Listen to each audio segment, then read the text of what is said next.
Everyone, ಬನ್ನಿ tomato Baat recipe ಹೇಗೆ ಮಾಡೋದಂತ ನೋಡೋಣ.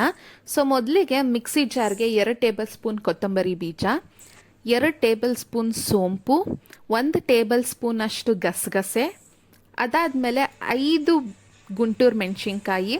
ಇದನ್ನು ಹಾಗೆ ಚಿಕ್ಕ ಚಿಕ್ಕದಾಗಿ ಮುರಿದು ಹಾಕೊಳ್ಳಿ. ನಿಮ್ಗೆ ಎಷ್ಟು ಖಾರ ಬೇಕೋ ಅಷ್ಟು ಹಾಕೊಳ್ಳಿ. ಇದಾದಮೇಲೆ 1 ಇಂಚ್ ಶುಂಠಿ, 1 ಚಿಕ್ಕ ಗೆಡ್ಡೆ ಅಷ್ಟು ಬೆಳ್ಳುಳ್ಳಿ, ಹಾಗೆ ನಾನಿಲ್ಲಿ 2 ಮೀಡಿಯಮ್ ಸೈಜ್ ಟೊಮ್ಯಾಟೊ ತೊಗೊಂಡಿದ್ದೀನಿ. ಸೊ ನೋಡಿ, ಹೀಗೆ ಇದನ್ನು ಮೀಡಿಯಮಾಗಿ ಕಟ್ ಮಾಡ್ಕೊಂಡು ಹಿಂಗೆ ಹಾಕೊಳ್ಳಿ. ಸೊ ಒಂದು ಚೂರು ನೀರು ಹಾಕ್ಕೊಂಡು ಒಂದು ಪೇಸ್ಟ್ ಹದದಲ್ಲಿ ರುಬ್ಕೋಬೇಕಾಗತ್ತೆ. ಈಗ ಒಂದು ಕುಕ್ಕರಲ್ಲಿ 5 ಟೇಬಲ್ ಸ್ಪೂನ್ ಆಯಿಲ್ ಹಾಕ್ಕೊಂಡಿದ್ದೀನಿ. ಸೊ ಇದಕ್ಕೆ ಎಲ್ಲ ಥರದ ಬಿರಿಯಾನಿ ಸ್ಪೈಸಸ್ ಹಾಕೋಬೇಕಾಗತ್ತೆ. ಚಕ್ಕೆ, ಲವಂಗ, ಏಲಕ್ಕಿ, ಮರಾಠಿ ಮೊಗ್ಗು, ಬಿರಿಯಾನಿ ಎಲೆ, ಹಾಗೆ 1 ಸ್ಟಾರ್ ಹಾಕ್ಕೊಂಡಿದ್ದೀನಿ. ಸೊ ಇದಾದಮೇಲೆ 2 ಮೀಡಿಯಮ್ ಸೈಜ್ ಈರುಳ್ಳಿನ ಉದ್ದುದಾಗಿ ಕಟ್ ಮಾಡಿ ಇಟ್ಕೊಂಡಿದ್ದೀನಿ. ಸೊ ಅದನ್ನು ಹಾಕ್ಕೊಂಡಿದ್ದೀನಿ. ಸೊ ಇದು ಸ್ವಲ್ಪ ಸಾಫ್ಟ್ ಆಗಬೇಕು. ಸಾಫ್ಟ್ ಆಗೋವರೆಗೂ ಕೈ ಆಡಿಸಿ. ಇದಾದಮೇಲೆ ನಾನು 1 ಟೇಬಲ್ ಸ್ಪೂನ್ ಕಸ್ತೂರಿ ಮೇಥಿ ತೊಗೊಂಡಿದ್ದೀನಿ. ಕಸ್ತೂರಿ ಮೇಥಿ ಹಾಕೋದ್ರಿಂದ ಫ್ಲೇವರ್ ಸಖತ್ತಾಗಿ ಬರುತ್ತೆ. ಸೊ 1 ಟೇಬಲ್ ಸ್ಪೂನ್ ಕಸ್ತೂರಿ ಮೇಥಿ ಹಾಕೊಳ್ಳಿ. ಸೊ ಇದು ಹಾಕಿ ಹಾಗೆ ಒಂದು ಸ್ವಲ್ಪ ಬಾಡಿಸಿ. ಇದಾದ ನಂತರ ನಾನು 1 ಬೌಲಷ್ಟು ಹಸಿ ಬಟಾಣಿ ತೊಗೊಂಡಿದ್ದೀನಿ. ಇವಾಗ ಸೀಸನ್ ಅಲ್ವಾ, ಆರಾಮಾಗಿ ಸಿಗುತ್ತೆ.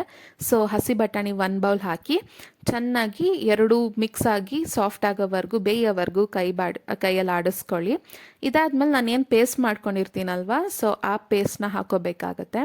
ಸೊ ನಾನಿಲ್ಲಿ 4 ಮೆಂಬರ್ಸ್, 4 ಜನಕ್ಕಾಗಷ್ಟು ಪ್ರಪೋರ್ಷನಲ್ಲಿ ಮಾಡ್ತಿದ್ದೀನಿ. ಸೊ ಅದ್ರದ್ದು ಇಂಗ್ರೀಡಿಯೆಂಟ್ಸ್ ತೋರಿಸಿದ್ದೀನಿ. ಅಕಸ್ಮಾತ್ ನೀವೇನಾದರೂ ಇಬ್ರಿಗೆ ಮಾಡ್ಕೋಬೇಕಾದ್ರೆ ಎಲ್ಲ ಜಸ್ಟ್ ಒಂದೊಂದು ಹಾಕ್ಕೊಳ್ಳಿ.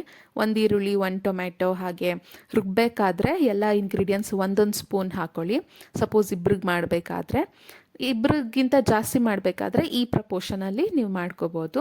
ಸೊ ಈಗ ನಾನು ರುಬ್ಬಿರೋ ಜಾರ್ಗೆ ಸ್ವಲ್ಪ ನೀರು ಹಾಕ್ಕೊಂಡು ಇದಕ್ಕೆ ಹಾಕೋತಿದ್ದೀನಿ. ಇದು ಹಾಕೊಂಡ್ಮೇಲೆ ಇದು ಸ್ವಲ್ಪ ಎಣ್ಣೆ ಬಿಟ್ಕೊಳ್ಳೋವರೆಗೂ ಅಥವಾ ಹಸಿ ವಾಸನೆ ಹೋಗೋವರೆಗೂ ನಾವು ಬಾಡಿಸ್ಕೋಬೇಕಾಗತ್ತೆ ಅಥವಾ ಬೇಯಿಸ್ಕೋಬೇಕಾಗತ್ತೆ. ಸೊ ಎಣ್ಣೆ ಬಿಟ್ಕೊಂಡಾದ್ಮೇಲೆ ನಿಮಗೆ ಗೊತ್ತಾಗುತ್ತೆ ಅದು ಬೆಂದಿದೆ ಅಂತ. ಸೊ ಆ ಸ್ಟೇಜಲ್ಲಿ ನೆಕ್ಸ್ಟು ಅರ್ಧ ಟೀ ಸ್ಪೂನ್ ಅಷ್ಟು ನಾನು ಅರಿಶಿನ ಹಾಕೋತಿದ್ದೀನಿ. ಅದಾದಮೇಲೆ ಖಾರಕ್ಕೆ ನಿಮ್ಗೆ ಎಷ್ಟು ಬೇಕೋ ಅಷ್ಟು, ನಾನಿಲ್ಲಿ 1.5 ಟೇಬಲ್ ಸ್ಪೂನ್ ಅಷ್ಟು ಅಚ್ಕಾರದ ಪುಡಿ ಹಾಕ್ಕೊಂಡಿದ್ದೀನಿ. ಸೊ ನೀವು ರುಬ್ಬಕ್ಕೆ ಎಷ್ಟು ಹಾಕಿರ್ತೀರ ಅದನ್ನು ತಲೆಯಲ್ಲಿ ಇಟ್ಕೊಂಡು ಇಲ್ಲೆಷ್ಟು ಖಾರ ಬೇಕೋ ಅಷ್ಟು ಹಾಕೋಬೋದು. ಸೊ ಇದನ್ನೆಲ್ಲ ಚೆನ್ನಾಗಿ ಒಂದು ಮಿಕ್ಸ್ ಕೊಡೋಣ. 2 ಮೀಡಿಯಮ್ ಸೈಜ್ ಟೊಮೆಟೊನ ತೊಗೊಂಡಿದ್ದೀನಿ. ಸೊ ರಫಾಗಿ ಚಾಪ್ ಮಾಡಿ ಇಟ್ಕೊಂಡಿದ್ದೀನಿ. ಸಣ್ಣದಾಗೇನು ಚಾಪ್ ಮಾಡೋ ಅವಶ್ಯಕತೆ ಇಲ್ಲ. ಸೊ ಟೊಮೆಟೊ ಬಾತಿಗೆ ಈ ರೀತಿ ದೊಡ್ಡದಾಗೆ ಚಾಪ್ ಮಾಡ್ಕೋಬೇಕಾಗುತ್ತೆ. ಸೊ ಈ ರೀತಿ ಟೊಮೆಟೊ ಹಾಕಿದ್ಮೇಲೆ ಅದು ಸಾಫ್ಟ್ ಆಗಬೇಕು, ಸ್ವಲ್ಪ ಬೇಯಬೇಕು.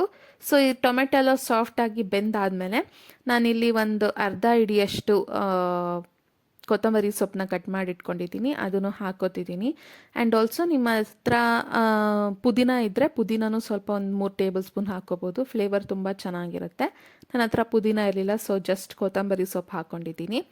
ಇದಾದಮೇಲೆ ಒಂದು ಮಿಕ್ಸ್ ಕೊಡಿ. ಒಂದು ಮಿಕ್ಸ್ ಕೊಟ್ಟಾದಮೇಲೆ ನಾನಿಲ್ಲಿ 3.5 ಗ್ಲಾಸ್ ಅಷ್ಟು ಅಕ್ಕಿ ತೊಗೊಂಡಿದ್ದೀನಿ. ಒಂದು ಚಿಕ್ಕ ಗ್ಲಾಸಲ್ಲಿ 3.5 ಗ್ಲಾಸು ತೊಗೊಂಡು ಇದನ್ನು 15 ಮಿನಿಟ್ಸ್ ನೆನೆಸ್ಕೊಂಡಿದ್ದೆ. ಸೊ ದಟ್ ಉದ್ದುದ್ರಾಗಿ ಬರಲಿ ಅಂತ. ಇದನ್ನು ಎಲ್ಲ ಮಸಾಲೆ ಜೊತೆ ಚೆನ್ನಾಗಿ ಒಂದು ಮಿಕ್ಸ್ ಕೊಡಿ. ಮಿಕ್ಸ್ ಕೊಟ್ಟಾದಮೇಲೆ 7 ಗ್ಲಾಸ್ ನೀರು ತೊಗೊಂಡಿದ್ದೀನಿ ನಾನು 3.5 ಗ್ಲಾಸ್ ಅಕ್ಕಿಗೆ. ಸೊ ಆ ನೀರನ್ನು ಹಾಕ್ಕೊಳ್ಳಿ. ಇದು ಹಾಕೊಂಡ್ಮೇಲೆ ಕ್ಲೀನಾಗಿ ಎಲ್ಲ ಒಂದು ಮಿಕ್ಸ್ ಕೊಟ್ಕೊಳ್ಳಿ. ಆ್ಯಂಡ್ ರುಚಿಗೆ ತಕ್ಕಷ್ಟು ಉಪ್ಪು ಹಾಕ್ಕೊಳ್ಳಿ. ನನ್ನ ಕ್ಲಿಪ್ಪಿಂಗ್ ಮಿಸ್ ಆಗಿದೆ.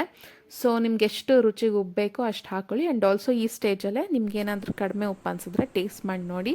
ಇನ್ನು ಏನಾದರೂ ಆ್ಯಡಿಷನ್ ಮಾಡ್ಕೋಬೇಕಾದ್ರೆ ಹಾಕ್ಕೋಬೋದು. ಸೊ ಉಪ್ಪು ಹಾಕಿದ್ಮೇಲೆ ಒಂದು ಕುದಿ ಇಲ್ಲ 2 ಕುದಿ ಬರಬೇಕು. ಈ ರೀತಿ ಒಂದು ಕುದಿ ಬರಬೇಕು. ಸೊ ಈ ರೀತಿ ಒಂದು ಕುದಿ ಬಂದ ನಂತರ ಲಿಡ್ನ ಕ್ಲೋಸ್ ಮಾಡಿ. ಲಿಡ್ ಕ್ಲೋಸ್ ಮಾಡಾದಮೇಲೆ 1 ವಿಷಲ್ ಸಾಕಾಗುತ್ತೆ, ಜಾಸ್ತಿ ಏನು ಬೇಕಾಗಿಲ್ಲ. 1 ವಿಷಲ್ ಆದ ನಂತರ ರೆಡಿ ಆಗುತ್ತೆ ಟೊಮೆಟೊ ಬಾತ್. ಸೊ ನೋಡೋಣ ಇಲ್ಲಿ ಹೇಗೆ ಬರುತ್ತೆ ಅಂತ. ಸೊ 1 ವಿಷಲ್ ಆದಮೇಲೆ ನಾನು ಓಪನ್ ಮಾಡಿ ನೋಡ್ತೀನಿ. ಸೊ ನೋಡ್ಬೋದು ನೀವು ಇಲ್ಲಿ ಈ ರೀತಿ ಆಗಿದೆ. ತುಂಬ ಚೆನ್ನಾಗಿ ಬಂದಿದೆ, ಉದುದ್ರಾಗಿದೆ, ಬೆಂದೋಗಿಲ್ಲ. ಆ್ಯಂಡ್ ಆಲ್ಸೋ ಖಾರ ಎಲ್ಲ ಪರ್ಫೆಕ್ಟ್ ಆಗಿದೆ. ಖಾರ ಜಾಸ್ತಿ, ಮಸಾಲೆ ಜಾಸ್ತಿ ಆ ಥರ ಯಾವುದೂ ಇಲ್ಲ. ಇದ್ರ ಜೊತೆಗೆ ಯಾವ ಮೊಸರು ಬಜ್ಜಿನೂ ಬೇಕಾಗಿಲ್ಲ, ಹಾಗೆ ತಿನ್ಕೋಬೋದು, ಅಷ್ಟು ಚೆನ್ನಾಗಿರುತ್ತೆ. ಸೊ ನೀವು ಮನೇಲಿ ಟ್ರೈ ಮಾಡಿ ನಂಗೆ ಕಾಮೆಂಟ್ ಸೆಕ್ಷನಲ್ಲಿ ತಿಳಿಸಿ ಹೇಗೆ ಬಂತು, ಚೆನ್ನಾಗಿ ಬಂತಾ ಇಲ್ವಾ ಅಂತ. ಸೊ ಈ ವಿಡಿಯೋ ಇಷ್ಟ ಆದಲ್ಲಿ ಲೈಕ್ ಮಾಡಿ, ಶೇರ್ ಮಾಡಿ ಆ್ಯಂಡ್ ಸಬ್ಸ್ಕ್ರೈಬ್ ಮಾಡಿ. Thanks for watching.